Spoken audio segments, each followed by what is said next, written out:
my gosh. Okay. All right. Good morning. Good morning, everybody. Good morning. Morning, everybody. Hope everybody's well on this fine hump. Wait, is it hump day? Yes, it is. It's hump day. It is hump It's day. hump day today. Yes, it is the 20th. The 20th of July. Can you believe that?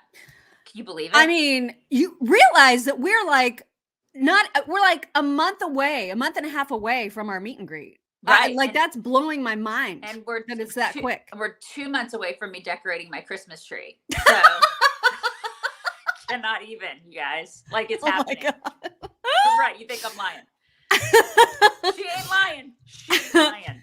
Yeah. You guys, we're obviously going to talk about the Oscar-worthy performance of AOC and Ilhan Omar in just a moment. But first, we want to remind you about Healthy Cell, which is the best possible place for you to get your daily multivitamin. And you can do the vegan kind, you can do the regular bioactive multivitamin from Healthy Cell. The thing about them is that they come in these micro gel packets. This is what makes them so special. They have worked tirelessly to develop a multivitamin that you can literally take and know you're absorbing 100% without dealing with all the fillers and I don't even know what they use to create a capsule to make it, to encapsulate all the nutrients that you need on a daily basis.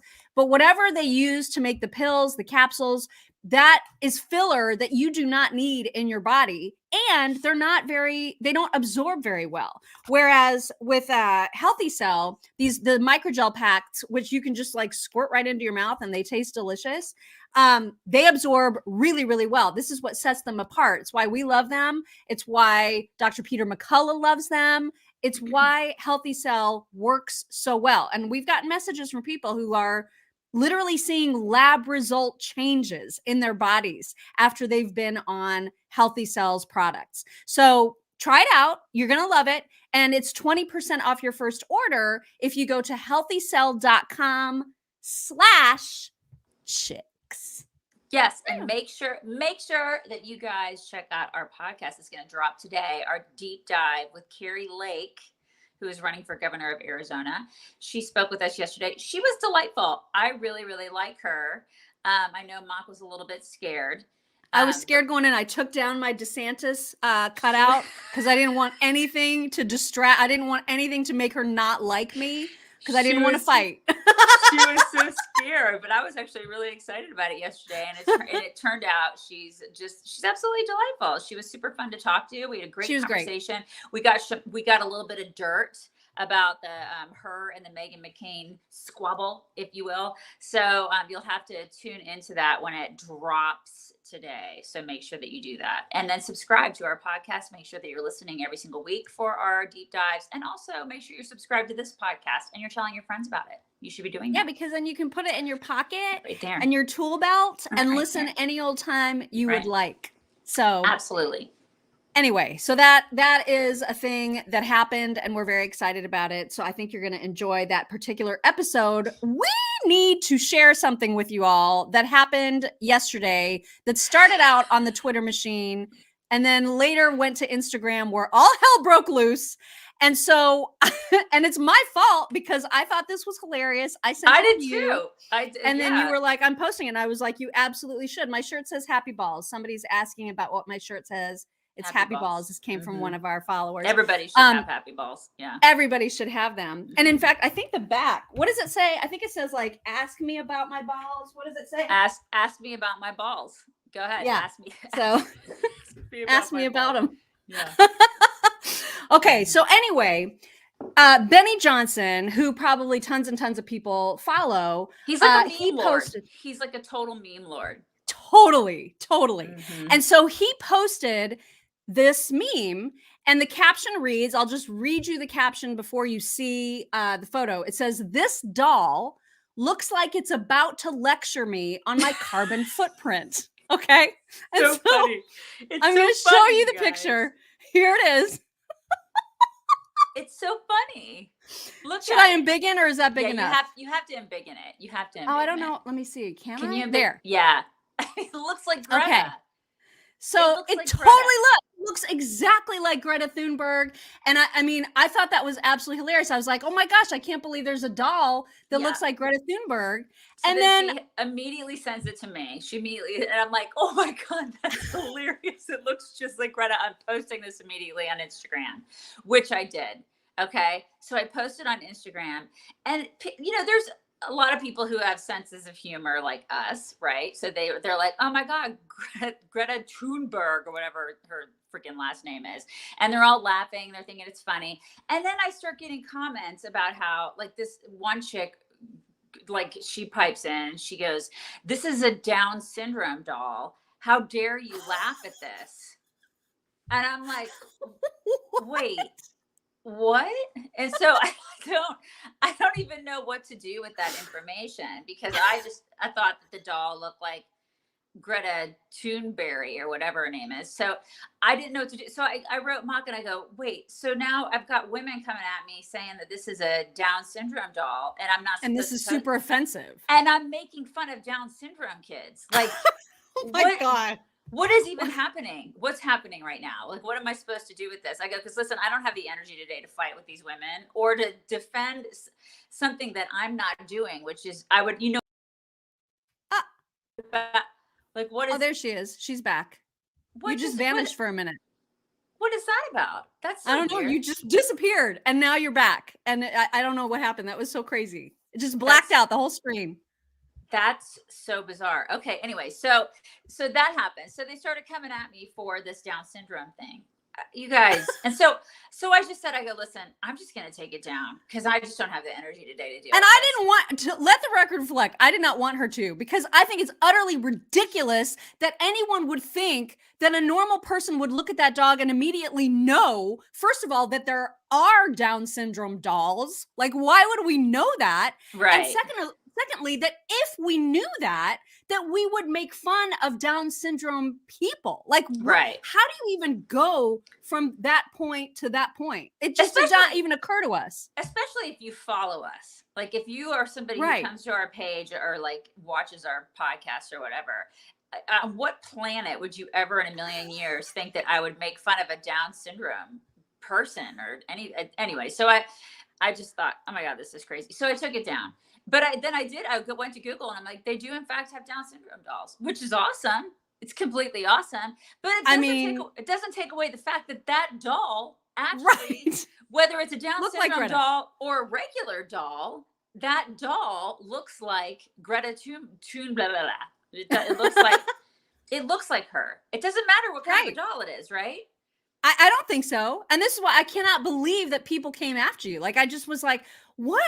I don't even understand what the criticism would have been. The fact remains, I don't care who you are, you cannot deny that doll looks exactly like Greta. Right. Period. So it doesn't matter what kind of doll it is. It doesn't matter. It just doesn't matter. The doll looks like Greta. Period. Right. And so I can't, I mean, I'm just irritated that we even had to have a conversation about taking it down, and that you took it down, and that it had to be taken down, and people just need to calm the frick down about being offended by everything. Exactly. Oh my God. People just need to stop sucking. Maybe just stop sucking. Just stop it. I mean, that would be fantastic. That would be people could just stop all the suckage. Yeah. That would be great. Maybe we work on that. Before we get to the AOC story, which I know is a fantastic one, I also have important news to share about Brad Pitt's clothing. What is this? Why is Brad Pitt now wearing skirts? What are we doing? Maybe he got to the point and is like, he's like 53, 54 years old. Oh my God, he's 57? Uh-huh. Wow, he's my husband's age. Can you believe that? I'm 58. I'm sorry. He's 58. I'm gonna rub that in my husband's face today. I'm gonna be like, you're Brad Pitt's age. So anyways, maybe he got to the point in his life where he was like, I just want to stop confining my boys, and I'm gonna let them. He wants happy balls. He wants the happy balls. He just wants, maybe it's not about masculinity, because we could make it about masculinity and like an attack on masculinity and how he's just going the way of the leftist and looking like a complete girl at this point.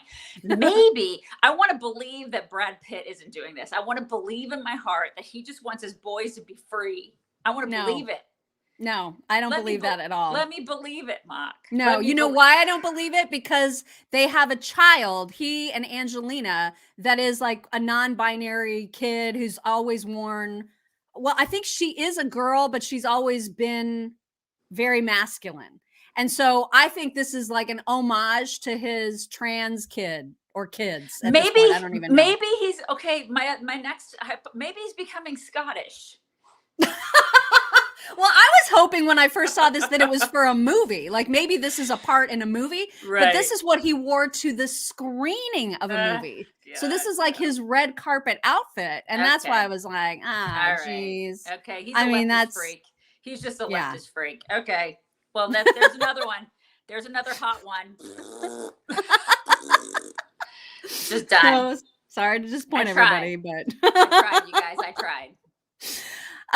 Okay, so now we need to get to the AOC and Ilhan Omar story. The whole entire squad, by the way, decided to go and protest along with a bunch of other pro-choice people at the Supreme Court yesterday. And they caused a big fat traffic jam. So it's not just about protesting and holding up signs and yelling for them. They want to agitate. That's one of the words that they use to describe their protest behavior, is they want to agitate. And so they blocked traffic. And when you do that, and then it becomes something that you're not allowed to do. It's no longer a peaceful protest. Then you're actually impeding people, right? And that's not okay. And so ultimately the police came and they cleared the area. And so if you haven't seen the video, you're about to, but I'm using Tucker's clip of it along with another fellow that he's got on his show, because the way that they describe this is so delightfully funny. And so I thought, what better way than to show it along with the Tucker clip? Here it is. Vince, they arrest her without handcuffs.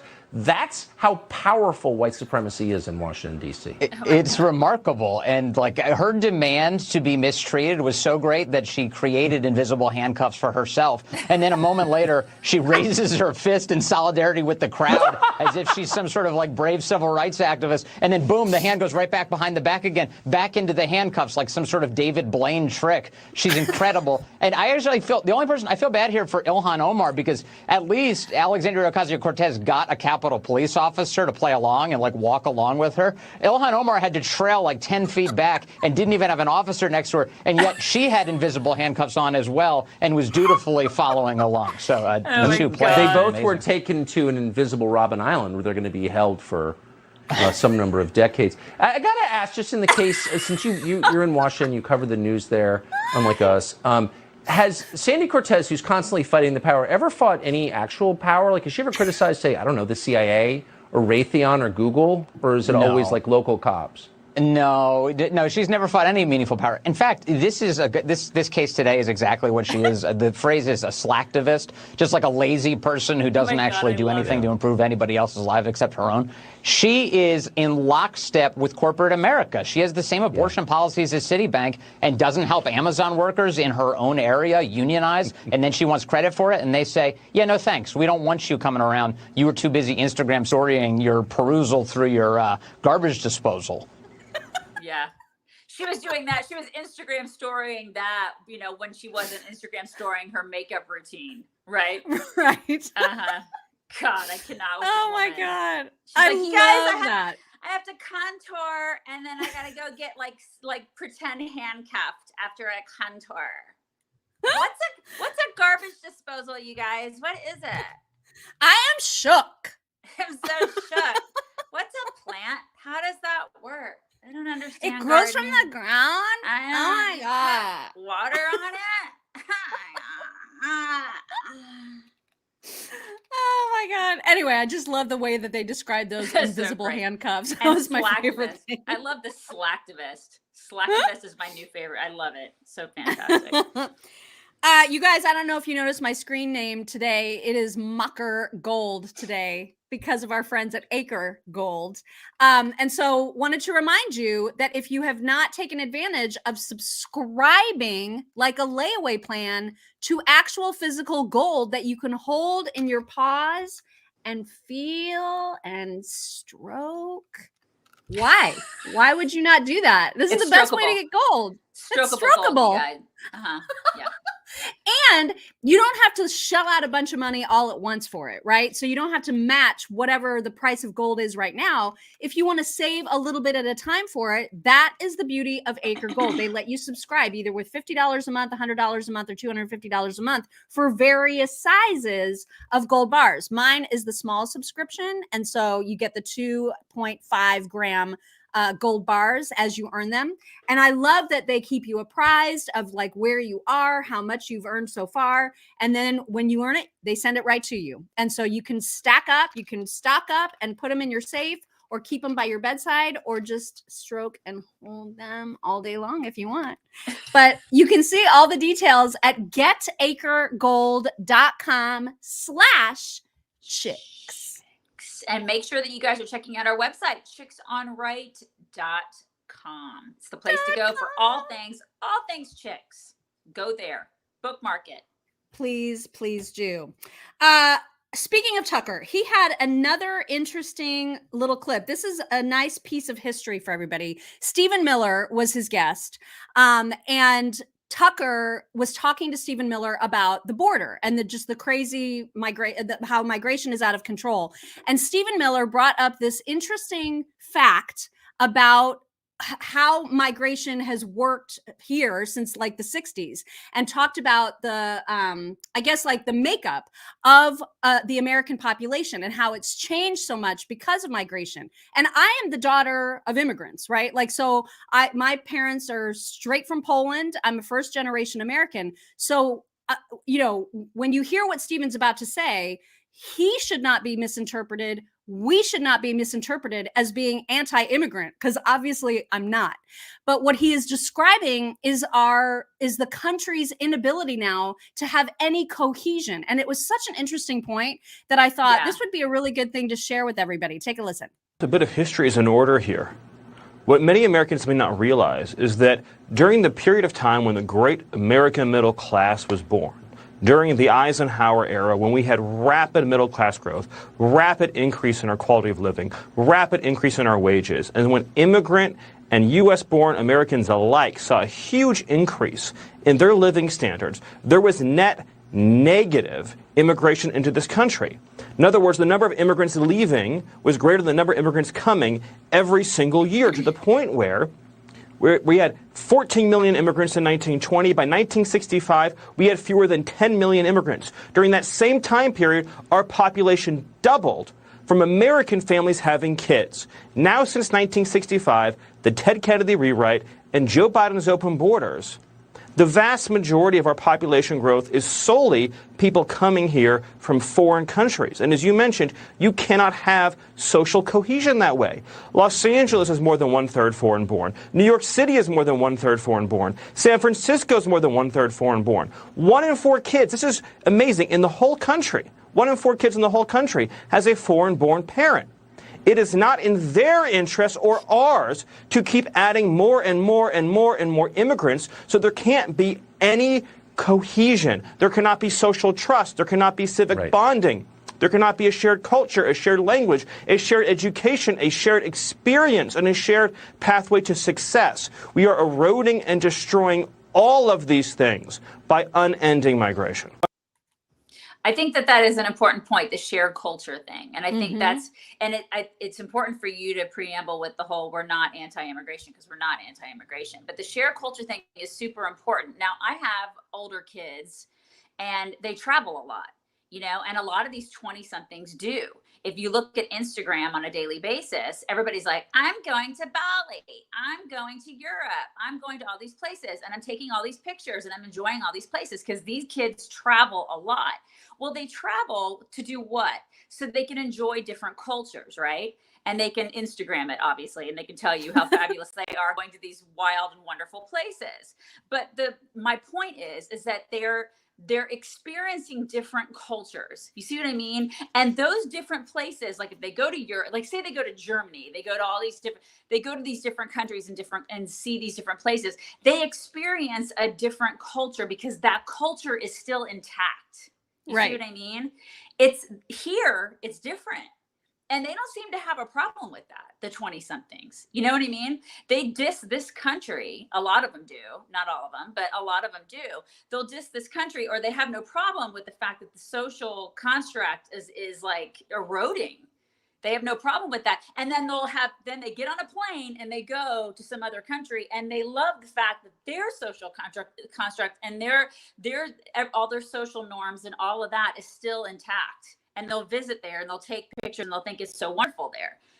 Isn't that interesting to you? Don't you? Yeah, and you can go from state to state at this point and find different cultures. You know what I mean?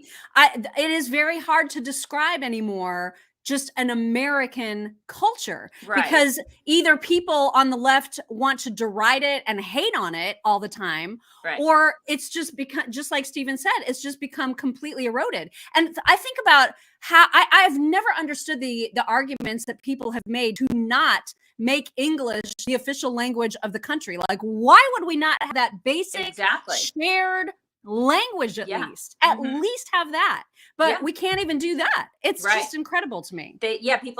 People think that's racist for some reason. Why is that racist? When if like I'll use Germany again, where it's like German is that's the official language of Germany. Why is it? It's not racist there. And when you go visit there, you don't think it's racist when you go visit. So why is it racist? Why would it be racist here? Like seriously, it makes zero sense to me. And they can't seem to reconcile it. So and they won't defend it. So I don't get it. Why can't we do that? Yeah, it's a mystery to me too.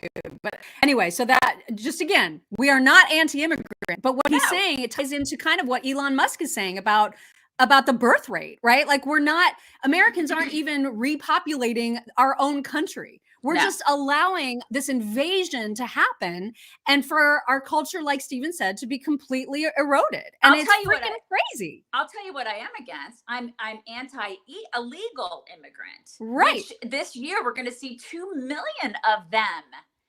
And that will destroy a country. It will absolutely destroy us.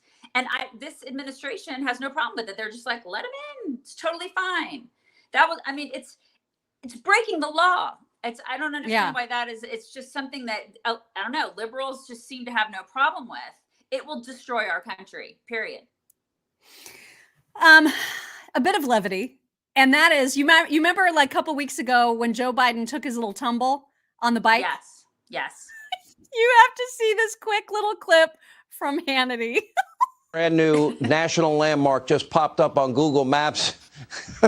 It's actually called Brandon Falls. That's a site where Joe Biden fell off a bike and was briefly pinpointed online before Google had to delete it. You can't people are too funny online. Oh my God. That is so awesome. That is so great. See, this is where I love the internet. I know. That's the best part of the internet right there. It really is. Yeah. And then he said that they shut it down. So they shut that down. Google did. Yeah. Oh my God. I know. Because they can't have us they can't let us have any fun at all. No. But again though, I guarantee you if it were Trump, they'd be like, we're gonna go ahead and leave that up. You know what I mean? Oh, we didn't see that. What? I don't know what I have nothing to just go ahead. We're just gonna pretend. Move along. Oh my gosh. Also, I have a clip from Thomas Massey. There was a hearing yesterday with Mayor Pete. I know that's not him anymore, not Mayor Pete, but Transportation Secretary, Perpetual Paternity Leave Pete. He's still Mayor Pete to me. So many P's. Always be Mayor Pete. Yeah. So quick little clip of Pete accidentally saying the quiet part out loud really quickly first, and then we'll get to Thomas Massey giving him a lesson on electricity, which is just beautiful. But first, here's Pete. The more pain we are all experiencing from the high price of gas, the more benefit there is for those who can access electric vehicles.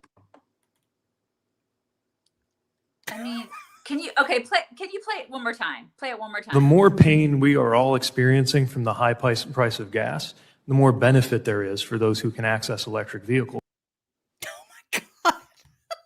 He just freaking said it, man. Yeah, the pain is the point. The Right. pain is the point. I think that a lot of them are doing this now, right? I mean, this is what a lot of them keep saying this and admitting it out loud. And I think we've all gotten a clue, right? This is what they're doing. This is the intent. This is what they want. Liberals want pain on all of us so they can sort of inflict their stupid green energy bullcrap on us. This is what they want. There's going to be something today, like executive orders are coming out today. It's an emergency. It's an emergency. It's a climate emergency. And so Joe Biden is going to be creating, so I don't even know what they're going to be, but just brace yourselves, because all the pain that we're currently having is about to get 10 times worse, because he's probably going to demand, taxes go up on everybody to prevent the 1 degree of climate rising temperatures over the next 200 years or something. It's all so stupid. And this push for electric vehicles is particularly stupid. And that's this clip of Thomas Massey. You guys got to see this. Average household uses 17% of their electricity for air conditioning. And that would mean the average household uses 1,870 kilowatt hours per year for air conditioning. If that average household plugged in electric cars, do you know how much more electricity they would use in comparison to the air conditioning that air conditions their whole house? No, but again, I would emphasize it will let me help you with overall. that first before we go on, because the numbers are important. It would take 4 times as much electricity to charge the average household's cars as the average household uses on air conditioning. Do you think that could be? So if we reach the goal by 2030 that Biden has of 50% adoption instead of 100% adoption, that means the average household would use twice as much electricity charging one of their cars as they would use for all of the air conditioning that they use for the entire year. I mean, these people are dumbasses. They have no idea what they're talking about. They have no idea what they're talking about. And Buttigieg is like, no, I mean, I haven't done the math on that, but I'm going to go ahead and I'm going to force all these people to get electric cars. Because what do I know? I'm just a stupid guy that was a mayor at South Bend who ruined that city. I have no idea what I'm talking about. I'm not an electrical engineer. I don't know what any of this stuff means. I don't know what an ampere is or a watt is. I don't know what any of this stuff is. I don't know. I'm finger up my butt. I mean, these people don't know. These people work for government. They don't know. They don't know. They don't care. They just want to shove and down their throats. Later, when it's time for My Pillow Talks, I have a video that talks more about like what kind of energy it requires to create a wind turbine, which is super interesting. So we'll get to that too. But yeah, you're right. And it goes back to your point that you made yesterday, right? About the grid. Like, think about if what this administration wants to have happen happens, and everybody all of a sudden can somehow mysteriously afford electric cars. Think about the burden it puts on the power grid, which is already so unstable and completely freaks me out. It's like your worst fear. It's your worst fear come true. Like that's when, I mean, it's except for it's not some other country doing it. Although, I mean, I don't know. It's like your worst fear is China or North Korea, like shutting down our grid. But we would do it to ourselves. Yeah. You know, it's like we would literally implode because our grid would go down. And then what? And then what? What do we do? You know? And then who do we reach out to help us? Because it's like we are it. We are the ones that are supposed to be self-sustaining, and we help everybody else. Who's going to help us when that happens? What do we do as Americans? It's just outrageous. These people have not thought ahead. They can't keep the post office going. They can't handle healthcare. They can't handle government screws everything up. And yet we are looking to these people to go, oh yeah, tell us, oh wonderful government, how to deal with electricity. For the love of God, let's not do that. Let's not. Let's not do that, you guys. No. Well, I do have some good news. One little bright light from today's news cycle. Do you remember, I guess it was like a month ago-ish, that Bill de Blasio announced that he was going to run for Congress because New York needs him? Yes. Oh my God, yes. Well, that's not been going so well. And so apparently his advisors have alerted him to the fact that he's polling at about 3%. And he's starting to maybe figure out that New York actually hates his guts. So 3%. He released a video yesterday to announce that he is no longer running for Congress. Here's a little bit of that. Hi, everybody. I just want to say these last couple of months, I have had this really amazing opportunity to spend time with people in Brooklyn and in Manhattan, talking about their lives, listening to New Yorkers, everything they've been through, and all the amazing spirit people have brought fighting back after COVID. It has made me more proud of the people of the city than ever. And I've listened really carefully to people. And it's clear to me that when it comes to this congressional district, people are looking for another option. He went on and on and on and on. But the gist is that they're looking for another option. Yeah, do you think? Oh my God. Like, how weird is it to make that video? So I talked to a bunch of people and they think that I'm a horse's ass. So I'm going to go ahead and just not run, you guys. I mean, can you imagine having to make that video? What is that? Yikes. I know. It was so cringe. Oh my so God. Cringe. It is. It makes me so uncomfortable. I'm so uncomfortable right now. So squirmy and uncomfortable. Wow. Nobody likes me. So I'm just not gonna. Nobody likes me. And I have to make a video about it. So you know, my wife and kids barely like me. They barely like me. I don't know what I'm gonna do. I may go get a job at Subway. I don't know what I'm gonna do. Don't know.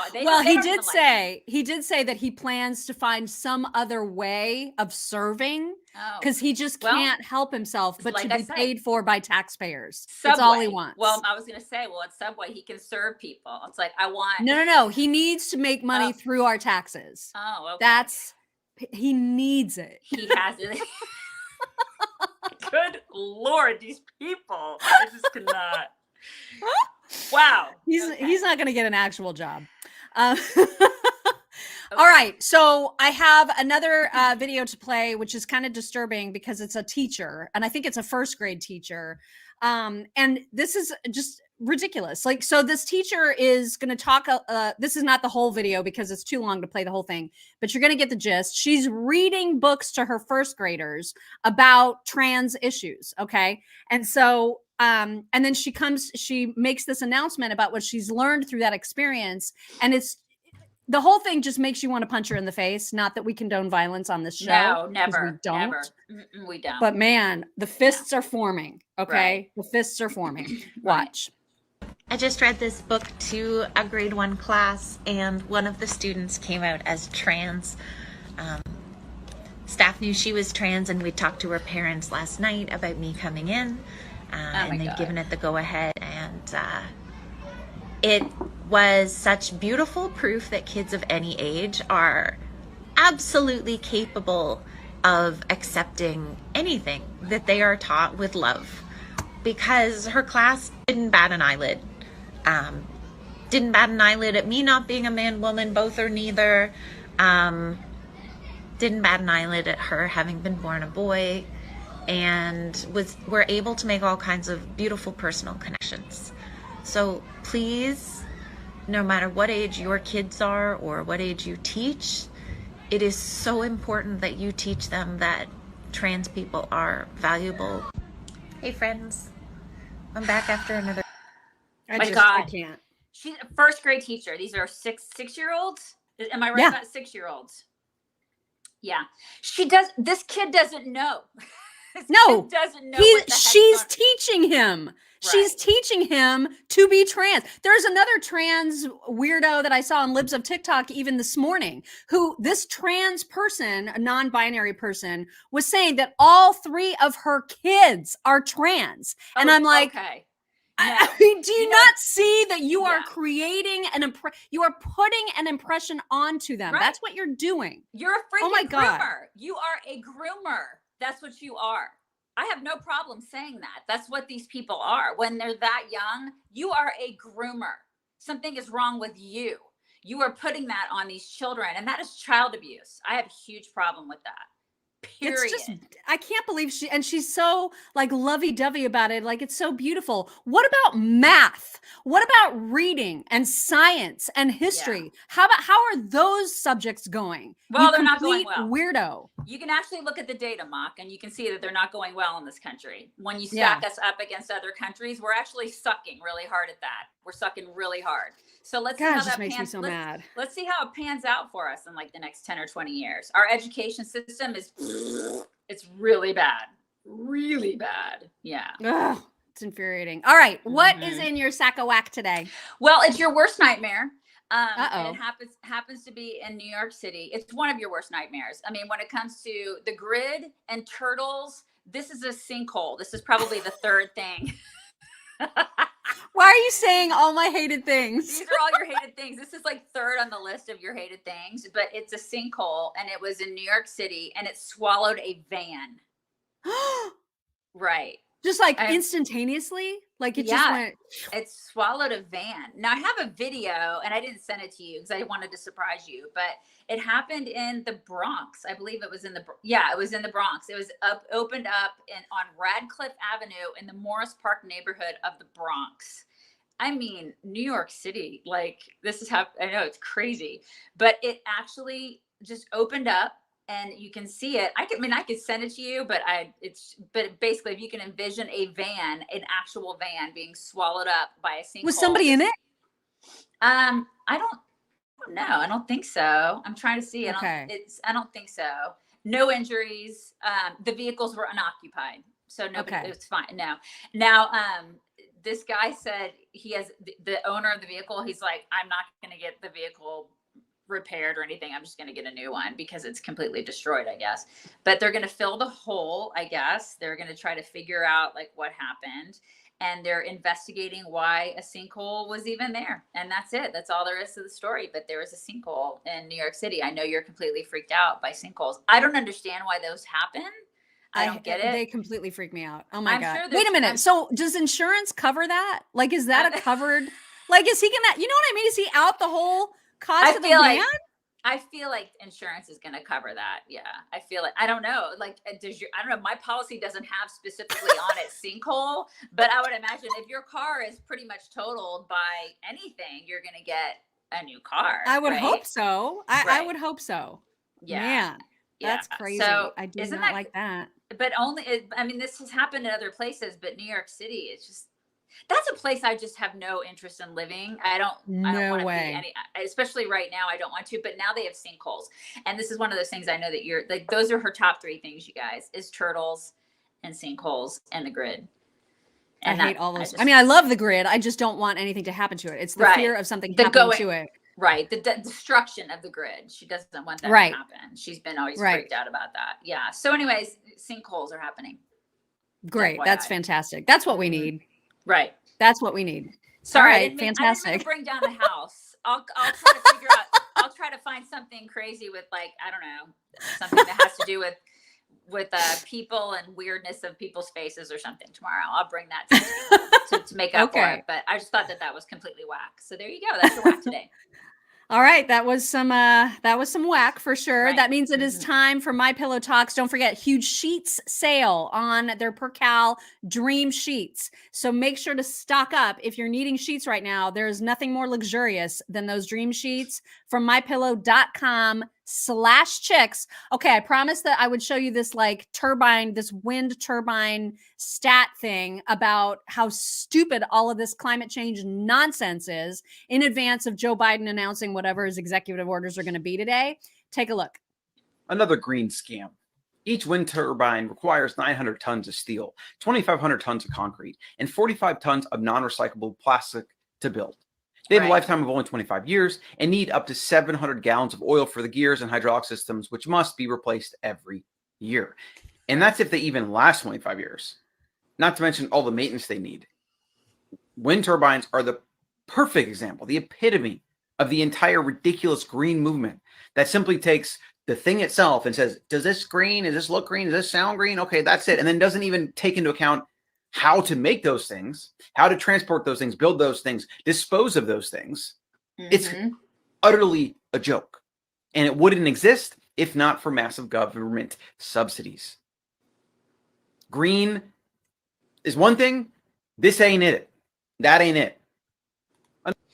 Yeah, you should see, they're massive, because the ones that they have here in Texas, you know, when we drove to Tyler like about a month ago, they're completely massive, and you see them on these giant semis. And then when they die, you know, when windmills die, you know, they quit working, they have to dispose of them somewhere. Where do you think that those things go?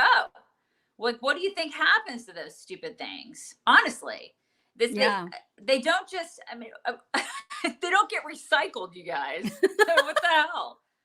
And not to mention, I'm just going to say it, I think they're hideous. I think they destroy landscapes, destroy them.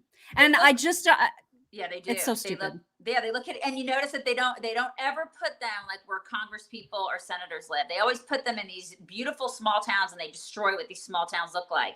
And granted, the farmers and the ranchers get like a subsidy or whatever. They get like a payment to have them there. But I mean, it's not like a huge amount. And that's how they get them, right? That's how they get them. They're like, well, we'll go ahead and pay you to put these ugly ass things here. And they put them there. But then the landscape, it looks almost ominous to me when I see those things. You know what I mean? Like it's kind of eerie. Yeah. I hate them. And the sound, right? Like they're woof, woof. Right. I mean, like the whole thing is super creepy. I just hate them. I hate them so much. Yeah. Another little educational video. This was an interesting point that someone made. I don't know what TV station this is. It's like The Doctors or something. But the point that an audience member, not a panelist, I guess I should say, makes about women's rights when it comes to abortion versus men's rights is really, really interesting. Listen. You know, in terms of pro-choice, women have the ability to choose whether or not they want to move forward with a pregnancy, but men don't have that choice whether or not they want to be a father or support that child if the woman chooses to have the child. We were talking about reproductive rights. You know, it's not just about women's right to choose. Every single state in the U.S. allows women a certain amount of time to decide if they wish to parent the child they have given birth to. In North Dakota, they have a full year to decide if they wish to assume legal, moral, financial, social responsibility for that child. If they don't, they simply surrender it and all their obligations end. They're done. You mean they give it up for adoption? Yes, it's called a safe haven law. No man in the U.S. has the right to opt out of parenting a child he has biologically contributed to. And even worse than that, he doesn't have to be the biological father. He can still be held responsible. If you don't see that as a gross unfairness, I'm not sure you know what fairness means. I mean, I didn't know that. I did not know that that was a thing. I've heard of safe haven laws, but I had no idea that that's how they actually work. They just absolve you completely of responsibility. Right. I had no idea either. That's really, really interesting. Very interesting. Isn't that crazy? Mark. Yeah, it's very crazy. Thank you. Thank you. I chose that specifically because I thought maybe some talks were getting too silly. But I thought I'll balance them out. That's actually really, really interesting. I had no idea that was the case. Huh. Wow. Yeah. Okay. So I know it's hot where you are. It's hot everywhere right now. Yeah. And so this comes from Dallas, where in case you can't read it, it says it's 107 when this video was taken, and it's going to zoom in and it's just cute. Watch.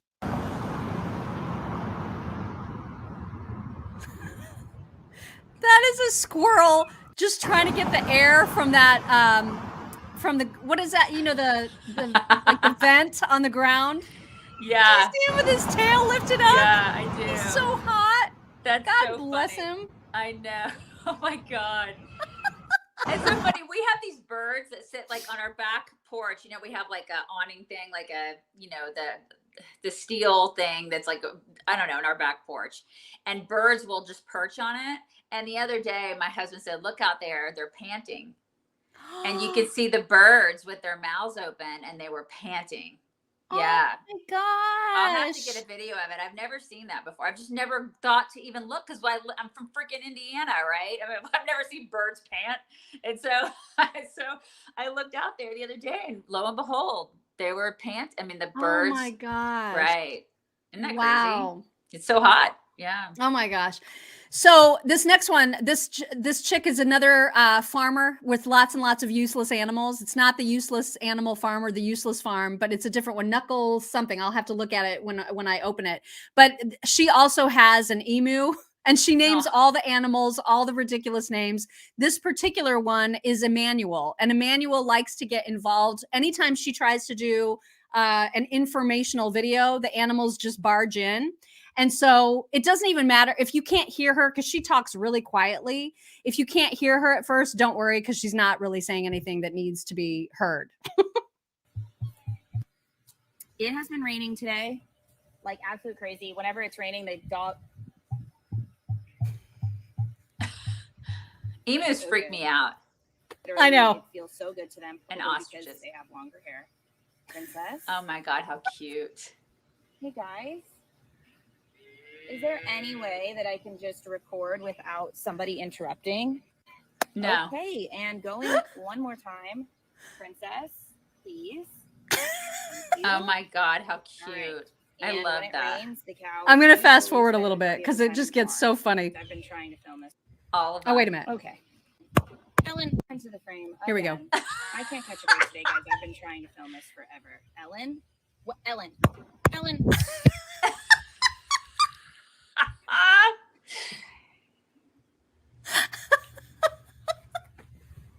Okay. Oh Guys, my God. I'm just going to be honest with you. I don't think that I'm ever going to be able to educate you on anything because I don't think that anybody on this farm is going to. Regina! No. Oh my God. See, they're Regina. evil. They're evil. Regina. I don't like that. Okay. That is Knuckle Bump Farms is Oh what my that God. account is called. It just So cracks me cute. up. Emus and ostriches are just, I don't like, they're like from a different time. I don't like them. They should be extinct. I'm not a fan either. They are so prehistoric looking. Them, yeah, they're yuck. Don't All right. like- Do you remember the videos that we showed of men matching their wives' energy? Yes. Okay, I love those. Now, here's a husband who wants his wife to match his energy, and she does awesome. Watch, it just gets funnier and funnier.